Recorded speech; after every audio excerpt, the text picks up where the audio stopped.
Hi, Rob from beevac.com. Today I want to spend a few minutes and go through how we prepare our swarm trap before we set them out, and then once we catch a swarm, how we remove the bees from the swarm trap. Here's our Bushkill swarm trap, roughly 30 liters in volume with rails to support frames.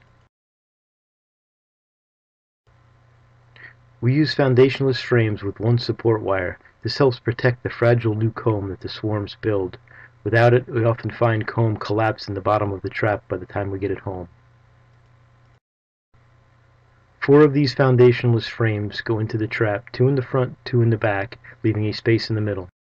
An old brood comb is added to fill out the 5 frames. This is the best lure that we have found. The top is secured with screws so we can easily access the swarm for removal. A vial of our swarm lure is then pushed through the entrance to lay in the bottom of the trap. Here's a swarm trap that I brought home last night and set in a bee yard. This trap actually hung one day before the client called and told us that a swarm had moved in. We normally like to let the bees stay at least a week in the trap before we move them. So today is day 10 since they have moved in, so let's open it up and see what's inside. This is the first foundationless frame that was closest to the entrance. As you can see, it's not quite halfway built out, but they have loaded it with pollen and eggs.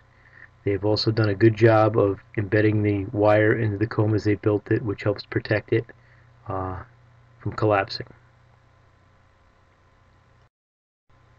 Here is the second foundationless frame, which is pretty much completely drawn out.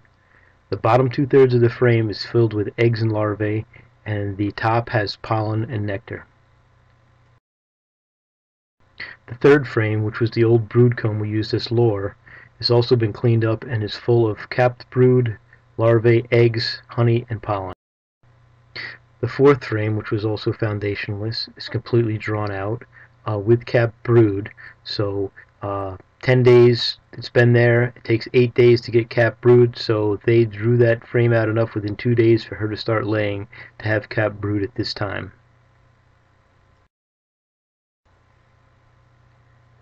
And finally the last frame.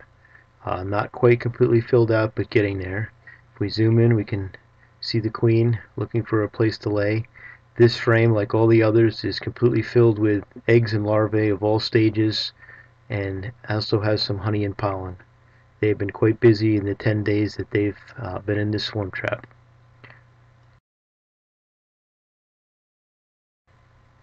We have marked the queen, and now we will release her into the nuke, which has the frames from the swarm trap. I hope this gives you an appreciation for using frames in your swarm traps. Not only does it make it easier on the beekeeper, but it doesn't require the bees to recover from a cutout. Check out our website, www.beevac.com.